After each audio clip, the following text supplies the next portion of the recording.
हे ज्या गोष्टी बोलतात, ज्या गोष्टी सांगतात, खरं तर माझं मत आहे, मी आता झाला, निवडणुका संपल्या,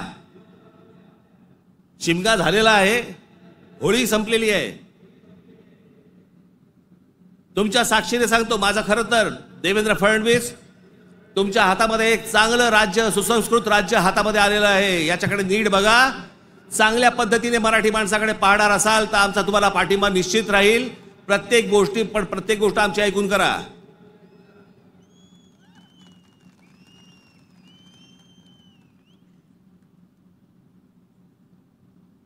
महाराष्ट्र आसुसलेला आहे. आता उन्हाळा आहे, आता पाण्याचे प्रश्न सुरू होतील, शेतकऱ्यांच्या आत्महत्यांचे आहेत, कर्जांचे आहेत. कोणी कंपन्या येतात, त्या कुठची कंपनी आली ती लुटून गेले ते टोरस का काहीतरी, इतके भाबड्यात. आता पैसे दिले की महिन्याभरात दुप्पट होतील. कोण देतं असं करून? का गुंतवता अशा ठिकाणी पैसे तुम्ही? पण या सगळ्या ह्याच्यामध्ये मी तुम्हाला दोष देणार नाही. ही जी असुरक्षितता जी आलेली आहे ना, आर्थिक असुरक्षितता आलेली आहे, वैचारिक असुरक्षितता आलेली आहे, मंदिरांच्या बाहेर रांगा लागल्या आहेत. जे बुवा बिवा जे काय आता सध्या नवीन आलेत सगळेजण, त्यांच्याकडे रांगा लागल्या आहेत. लोक भक्तीने जात आहेत, भावनेने जात आहेत, अडकून पडतायत. ठीक आहे, पण चांगल्या गोष्टीत तरी पडतायत.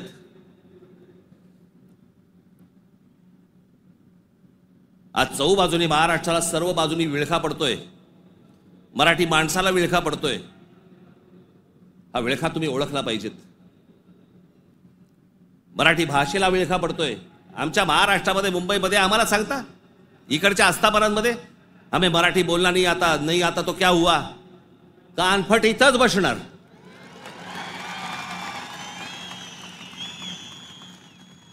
फालतू देशबीज सांगायचं नाही आम्हाला. प्रत्येक राज्याची एक राजभाषा आहे. त्या राजभाषेचा सन्मान हा प्रत्येक राज्यामध्ये राखला गेला पाहिजे. महाराष्ट्रामध्ये, मुंबईमध्ये मराठीचा मान हा राखला गेलाच पाहिजे प्रत्येक आस्थापनेत. या महाराष्ट्रामधल्या उद्यापासून तयारीला लागा. महाराष्ट्रातल्या प्रत्येक बँकेत मराठी वापरली जाते की नाही पहिले चेक करा. प्रत्येक बँकेत, प्रत्येक आस्थापनेत तुम्ही मराठी म्हणून सगळेजण कडवटपणे उभे राहायला पाहिजेत. या देशामधला हिंदू हा हिंदू तेव्हाच होतो जेव्हा मुसलमान रस्त्यावरती येतात.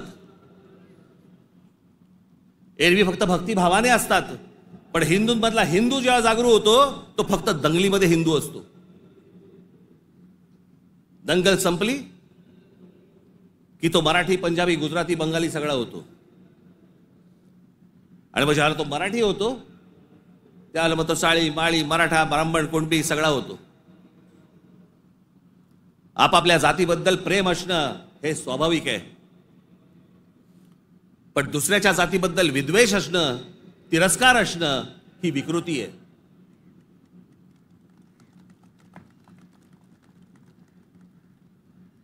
आज सगळे राजकीय पक्ष बाकीचे आज केंद्रातले असतील, पूर्वीपासून चालू आहे, काँग्रेस असल्यापासून सुरू आहे. या सर्व प्रश्नांकडे तुमचं गांभीर्याने लक्ष असलं पाहिजे. मी आज फक्त तुम्हाला एक गोष्ट वाचून दाखवणार आहे. 1966 साली शिवसेनेच्या जन्माच्या वेळेला माझ्या आजोबांनी एक पुस्तक लिहिलं होतं. बघा, 1966 सालची गोष्ट बोलते मी तुम्हाला. 1966 माझ्या आजोबांनी एक पुस्तक लिहिलं होतं. मी ते लवकरच मी ते रिप्रिंट करून तुमच्या पुढे आणणार आहे. मी ते त्या पुस्तकाचं नाव होतं ऊठ मराठ्या ऊठ.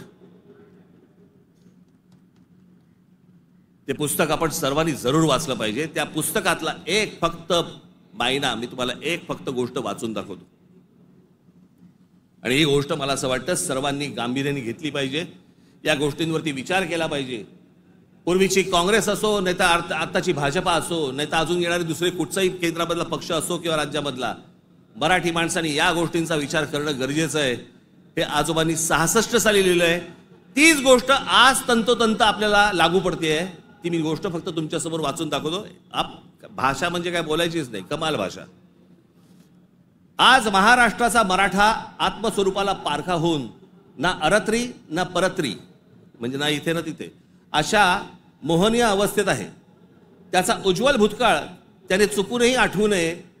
त्याचा उज्ज्वल भूतकाळ, जे मी मगाशी तुम्हाला सांगतो ना, इतिहासातल्या चांगल्या गोष्टी, त्याचा उज्ज्वल भूतकाळ त्याने चुकूनही आठवू नये, या धोरणाने त्याच्या त्या इतिहासाची जडणघडण नव्या राजकारणी रंगढंगाला साजेशी बदलण्याचा उद्योग सध्या चालू आहे. काळाच्या कचक्यालाही न जुमानता ग्रंथ दस्तात आणि पिढ्यानपिढ्यांच्या स्मरणात परंपरेने चिरंजीव झालेल्या ठळक ऐतिहासिक घटनांवर ही निरनिराळे बनावट अर्थ बनवण्यात येत आहे. जिकडे पाहावे तिकडे जे आता चालू आहे, त्या इतिहासाचे वेगवेगळे अर्थ तुम्हाला सांगितले जात आहेत, वेगवेगळ्या गोष्टी सांगितल्या जात आहेत जाती जातींमधनं. त्याच्यामध्ये त्यांनी एक उतारा दिलाय, गलबला बुद्धी नासते नाना निश्चय सांगती, ऐकावे कोणाकोणाचे बोलत आहे बहुचकी, करंटे मिळाले सर्वही जो तो बुद्धीचं सांगतो. प्रत्येक जण आपापल्या पद्धतीने काहीतरी सांगत असतो. त्यांची बुद्धिमत्ता तेवढी नसते, पण प्रत्येकाला वाटतं मला व्यक्त व्हायचंय, आणि प्रत्येक जण बुद्धी पाजळत असतो. त्यांच्याकडनं बुद्धी घेऊ नका, चांगली पुस्तकं वाचा, असा समर्थोक्त देखावा दिसत आहे. बुद्धिभेदाच्या या वावटळीत शिक्षितांपासून अशिक्षित मजुरांपर्यंत सारे गुरफटले गेले आहेत. जागृतीचा उत्थानाचा बोध करील तो जातीयवादी, संकुचित वृत्तीचा, देशद्रोही म्हणून त्याची सर्वत्र निंदा लानस्ती आणि जाहीर सभातून निषेध करण्यात येतो. कारण स्पष्ट आहे, महाराष्ट्राचा मराठा जागा होऊन आपल्या आत्मस्वरूपाचा शोध घेण्या इतका कदरबाज स्वाभिमानी बनू लागला तर सत्ता स्पर्धेच्या शर्यतीच्या रिंगणात आपल्या पक्षीय घोड्यावर स्वार झालेल्यांचे रिकीबितले पाय लटपटल्याशिवाय राहणार नाहीत. हे जे आज सत्तेचे सगळ्या घोड्यांवर चालू आहे ना, घोड्यांवरती बसलेले आहेत, तुम्ही एक व्हा, तुम्ही एक मराठी म्हणून ताकद ह्यांना सर्वांना दाखवा. नाही ह्यांचे पाय लटलटले तर मला सांगा. पण तुमच्यामध्ये सगळ्यांमध्ये फक्त मतभेद निर्माण करणं, बुद्धिभेद निर्माण करणं, आणि त्या बुद्धिभेदातनं ह्यांना फक्त सत्ता राबवायची आहे सगळ्यांना. आज सत्तेवर बसले तेवढंच नाही म्हणत मी, सगळेच. म्हणून मला तुम्हाला एवढंच सांगायचं आहे, आजच्या या गुढीपाडव्याच्या दिवशी,